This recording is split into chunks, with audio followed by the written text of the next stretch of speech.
Alex is the founder of two incredible startups that became success stories, State.com and Jawbone.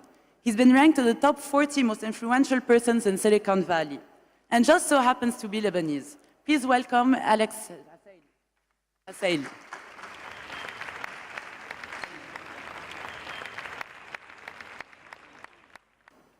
Thank you.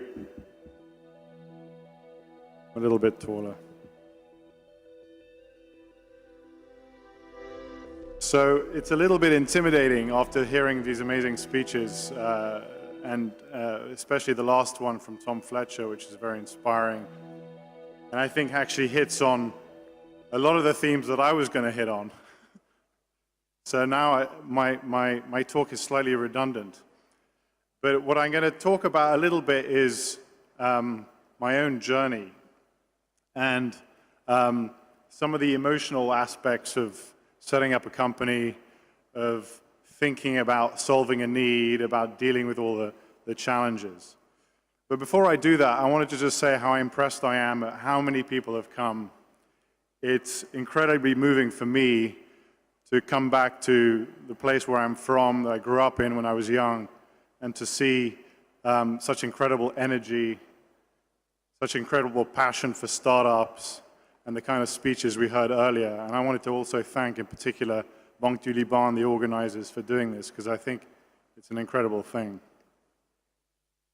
So, just a quick thing about me, for those who are not familiar. I grew up here and then in London, and then I went to California, and I always had this feeling of wanting to solve problems. And in about 1999, I thought that people would start wanting to use headsets and things on their ears and wearable products. So I started a company, and that company became Jawbone. And the story I always tell about Jawbone is that it was an overnight success after 6 years. No one noticed us. We were in nuclear winter for a long time. People asked us to give up. They said, "Don't worry. We knew what we were doing when we gave you the money. Come and do this other thing." But we kept going. We continued to believe, in spite of protestations from a lot of different people.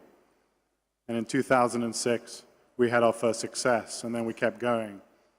And we're obviously very proud of what we've done, but the big lesson in it was something I'm going to touch on later, which is perseverance. Then in about 2010, I had this incredible urge to leave California, and I can't really explain why. It was a mixture of wanting to be closer to family, closer to Lebanon, and closer to the things I grew up with. And I decided to set up another company called State. Now, what's interesting about State, and I'm not going to talk a lot about the companies, but I want to tell you one thing about State, and the reason why I set it up. State is an opinion network. So what we're trying to do is connect people around the world through what they think, rather than who they know. We're trying to connect the world through what people think, rather than who they know. We're trying to allow everyone an equal voice in sharing their opinions, so they get counted, so they get to participate. Right now, very, very few people participate in the discourse. We live in a democracy, but we don't live in a democracy of thought. So that's what we're trying to do with State. The reason I bring it up, though, is because the reason I set up State was because of the lessons I learned in Lebanon, that actually the Lebanese and the people in the region are much more similar to each other than they think they are. And they're kept apart by the systemic political issues that we've inherited. So by connecting people through what they think, we're able to build bridges and coalitions of people who think alike and can collaborate. So let's see if, okay, here we go, acceleration. So the theme of the conference is acceleration. And the question is, how does a place like Lebanon accelerate? How does any entrepreneur take a step forward? And a big part of that is the emotional aspect, which I'll talk about, but it's also tools, right? The first thing is you've got to decide that there's something that's pissing you off in the world. that you want to solve. You need to solve a need. You need to really feel passionate about it. And you need to be unreasonable about how you resolve it. This is a great Bernard Shaw quote, which says that the reasonable man adapts himself to the conditions around him, and the unreasonable man tries to change the conditions around him. Therefore, all progress in the world depends on the unreasonable man or woman. So that was obviously an important lesson, I think, that I learned along the way, that you have to be unreasonable if you want to change things, because by definition, disruption innovation means shifting pre-existing stable behaviors. So what are tools? Tools evolve, right? Before we had cars, we had horses. Made a big difference once we had cars. Before the mobile phone, we had the telegraph. We go all the way back and we had knives. Tools are important. They're the things that extend our capabilities beyond what we have. And this region is responsible for creating some of the most important tools, particularly in communications. And this is something I've spoken about in the past, and I think I emphasize for important reasons here today. The first is that we created perhaps one of the most important tools in communications, which is the phonetic alphabet, and this region then spread that, obviously, through trade through the rest of the world.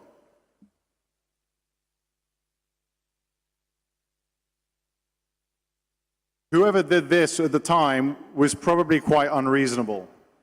Before that, people were just drawing paintings. The symbolism allowed it to be easy. It became cheap. It became widespread. People could use it. It became a freely accessible technology that changed the course of history in the Mediterranean and beyond. Of course, 1,000 years later, the region, through Islam and the incredible civilization that followed it, was responsible for bringing out other tools, tools of the mind, mathematics, astronomy, chemistry. The reason I talk about these things is because so much of the motivation to start a company comes from confidence. Confidence that you're in the right place, confidence that you grew up in the right family, confidence that you're in a region that's going to support you. This region has what it takes. Believe me. It has what it takes. It always had what it takes. The thing that stands between people and achieving their dreams is confidence, perseverance. And then this is something that, of course, one of the speakers earlier spoke to, which is the incredible network that the Lebanese and the Arabs as a whole and the region as a whole has with the rest of the world. We've been trading for thousands of years. We've been communicating with other cultures. We have cousins that live in other places that we're still in touch with who can help us. Why is this important? Well, it's important for two reasons. Because networks are also tools. They're tools of distribution. But they also open up new markets. If you've got something you want to sell, whatever it is, whether it's a physical good or it's something that's in the knowledge economy, a service of some kind, imagine what a difference it makes to know that there are almost 6 million Lebanese living in Brazil. There are more Lebanese living in Brazil than there are living in Lebanon. And the Lebanese have consistently done well in all the countries they've gone to. This is an unbelievable asset for this country. And it's something that is a tool that's almost unique to this country, certainly in relation to its population. Another reason to be confident, right?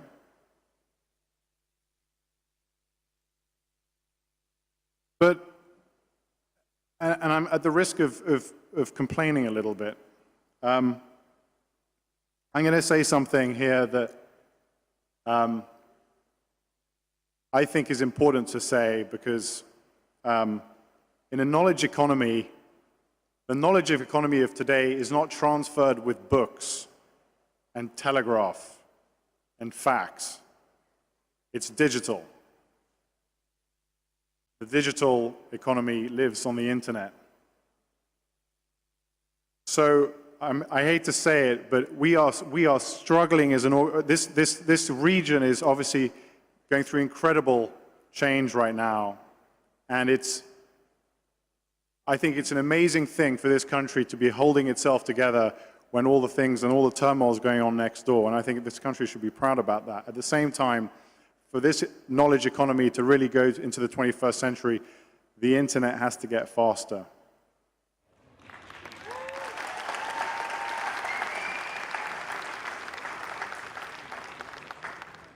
So to go and get those tools, and if you can't find the tools, make sure your government gives them to you. Insist on it.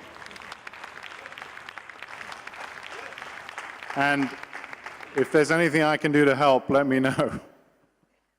Perhaps if there's one thing I wish you would do actually after leaving this conference, or even at this conference, it's to get together and really convince your representatives, convince the government that all boats will lift when the tide rises, when the internet speeds go up. You will be able to communicate with the rest of the world at the speed at which the rest of the world communicates. And I'll give you small examples of how this holds you back. You want to do a Skype call with a collaborator who lives in San Francisco who wants to do a deal with you, but the Skype call breaks every 30 seconds. You can't get the deal done.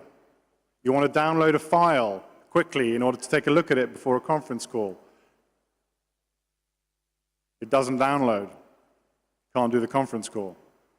Things like that hold you back. We're on the age of horses when it comes to the internet. We need to go to the age of cars.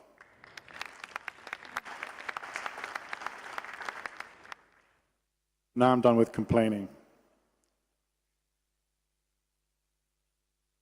This country is blessed. You know, I live in California for 17 years. I don't know how I got stuck there for so long. But there's a lot of things you learn when you go to the other side, when you go to the place that everyone looks up to for entrepreneurship, for technology. And of course, you recognize the things that are great. It's sunny, people play frisbee, the ocean, you can go surfing. But you can do that in Lebanon too, right? You can. You can go surfing, it's sunny, you can play frisbee. The question is, you know, what is really the difference? Well, it turns out there isn't that much of a difference. Starting a company is hard everywhere. There is a belief that you can do it in California because it's already happened. It's like watching someone, you know, go into a cave and come out with a pot of gold. If you never see someone coming out of the cave, you're never going to go into it. But if you see someone coming out of the cave with a pot of gold, you're more confident that you go in and you can get it. It's the same thing here. You have to believe. This country is endowed with incredible education. In some ways, better education than parts of the developed world, parts of America. Multilingual population, a population that's connected, like I mentioned earlier. A talent for languages, a network of people. Perfect for a knowledge economy. Perfect. So I'm just going to talk to a couple of things. So the first is why I moved back to London. And so moving back to London to start State, again, I'm going to give you it's more of an example of what I mean when I say it's easy to do. It's hard to do things everywhere, and it's not as hard as you think to do it in the places you're living in, right? I leave California. I've been there for 16 years. I started Jawbone there. I moved back to London to start another company. Everyone says, you're crazy. Why are you doing that? It turns out it's not that hard to do in London, and it has a huge number of advantages. There's just as much talent. The talent is more focused. It's more loyal. It's less expensive. Those are better tools. And I'm having an amazing time doing it in London. And I think you should feel equally confident in Lebanon. I think it's really important for Lebanon to understand its genuine resources, and really understand that this is an incredible place to be doing things. But you've also got to think big. There's a reason why Swedish companies have done very well recently. Do you know why? Because the Swedish market itself is not very big. So Swedes never think about just supplying the Swedish market. They immediately think globally. Well, Lebanon is a lot like Sweden in that way. You've got great education, perfect for a knowledge economy, you've got a network around the world, but you want to think globally. And to the point that was brought up earlier, the Michelangelo quote, or the Da Vinci quote, I can't remember which one.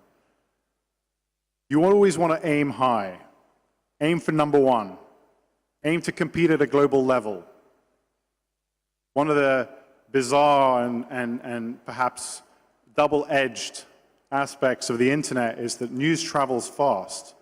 In other words, perceptions of quality and lack of quality travel fast. You've got to operate at a global level from the beginning. You have access to it, and you can achieve it.